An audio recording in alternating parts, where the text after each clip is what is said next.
вы думаете о роли влияния научной фантастики на развитие цивилизации? Меняется ли степень этого влияния сейчас? Я считаю, что роль колоссальная просто. И вообще, видимо, вот именно фантазирование, когда писатели, это же очень давно началось, да, даже еще на уровне мифов различных. То есть, ну, вообще, до письменную эпоху. Но вот начиная с просвещения, да, научно-фантастические сочинения различных писателей, и в социальном плане утопии, и какие-то технические, научные такие фантазии, они, собственно, и прокладывали путь, прокладывали направление, да, по которому уже двигались потом ученые. Мне так кажется. Что мне вообще представляется, что поскольку такая литература первичной науки, да, раньше возникла, то наука в каком-то смысле определяется, ее векторность, направленность определяется через вот такую литературу научной фантастики, фантазии вообще. Сейчас, вот, что касается сейчас, то сейчас может возникнуть такой момент плеоназма, потому что раньше фантастика была очень такая определенная, да, и это было не так много этих писателей, их можно было как бы сразу увидеть, да, вот это вот русло научной фантастики, оно было такое очень жесткое, определенное. Сейчас вот если зайти в книжные магазины, вообще вот их очень много. И какие-то совершенно такие, то есть такое ощущение, что какая-то пробуксовка происходит в жанре фантастики. Туда еще добавилось фэнтези, которое никакого не оказывает влияния на развитие науки и цивилизации, фэнтези, а наоборот, в каком-то смысле это все превращает в какое-то мракобесие, скорее, да? И там такая каша, свалка между научной фантастикой и фэнтези возникает. И огромное количество авторов. То есть то, что сейчас происходит в фантастике, да, это довольно сложный процесс, который трудно понять, мой взгляд. Как вы думаете, почему в мире воображаемого будущего, в научной фантастике, так мало внимания уделяется изобразительному искусству? Вы знаете, я фантастикой, собственно, жанр фантастики — это первый жанр после сказок, которые я, собственно, читал, начиная в школе. Довольно в раннем возрасте, там, Фаэтона, или как вот Георгия Мартынова, я читал «Звездоплавателя», Стругацких, «Шесть птичек», но множество советской фантастики, уж не говоря там о Жюль Верне, и Герберте Уэллс. Там, с 5 класса точно я читал. Сборники я читал целые фантастические, научно-фантастические, «Мир приключений», это все середина 60-х годов.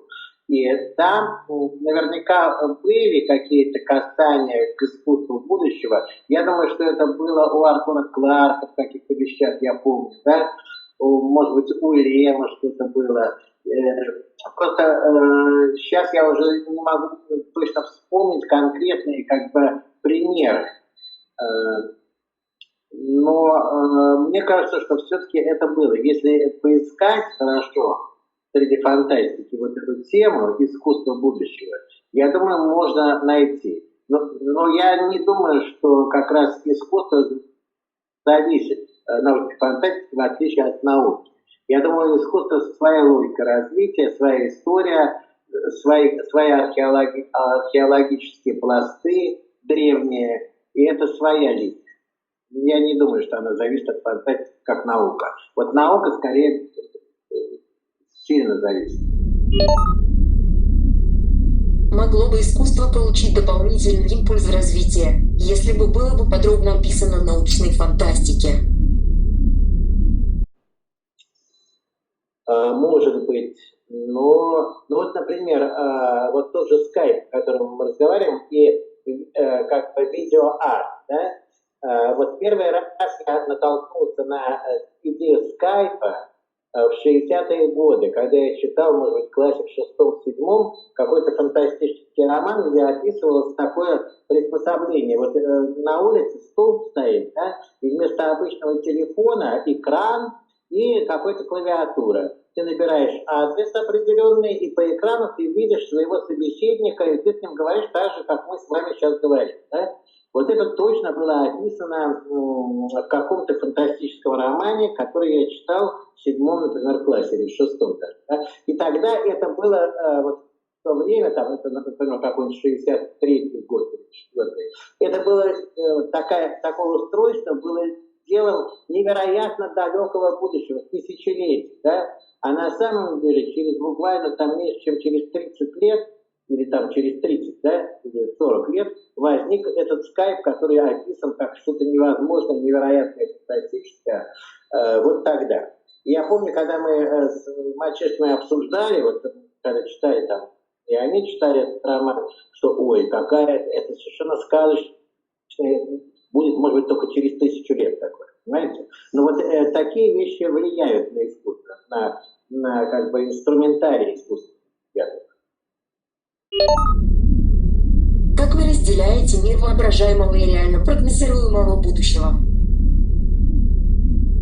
Нет, я считаю, что реально прогнозируемое, это в рамках как бы определенных тем, реально прогнозируемое, есть определенные темы, да, там в научно-исследовательских институтах, в работах ученых и так далее, да, какая-то определенная тематика, и внутри этой тематики, в границах этой тематики что-то прогнозируется там на год, 2, на 10, на 15, правильно? А в фантастике прогнозы без рамок тем. Они как бы не ограничены темами. Это вот так, это разница. Повлияло ли на вашу творческую деятельность какое-нибудь научно-фантастическое произведение? Я думаю, очень много. Вот эта сама фантазийность, способность фантазии, да, она, поскольку я говорю, я с детства читал фантастику, всегда ее читал, просто запоем. Это было основное мое чтение. Не пропускал ни одной книги ни в 60-е, ни в 70-е, ни в 80-е годы. И потом у меня даже был возврат к фантастике в начале 90-х годов, когда у нас, значит, скульптура советская власть, и стали переводить множество фантастики зарубежной. Да? Я опять как бы погрузился в это чтение фантастическое. И, конечно, и фантастика, и компьютерные игры, в которые я тоже играл там, по 8 часов в день в течение лет, наверное, 6, в первой половине 90-х годов, тоже фантастические сюжеты разные, то это наверняка повлияло на мою 100%.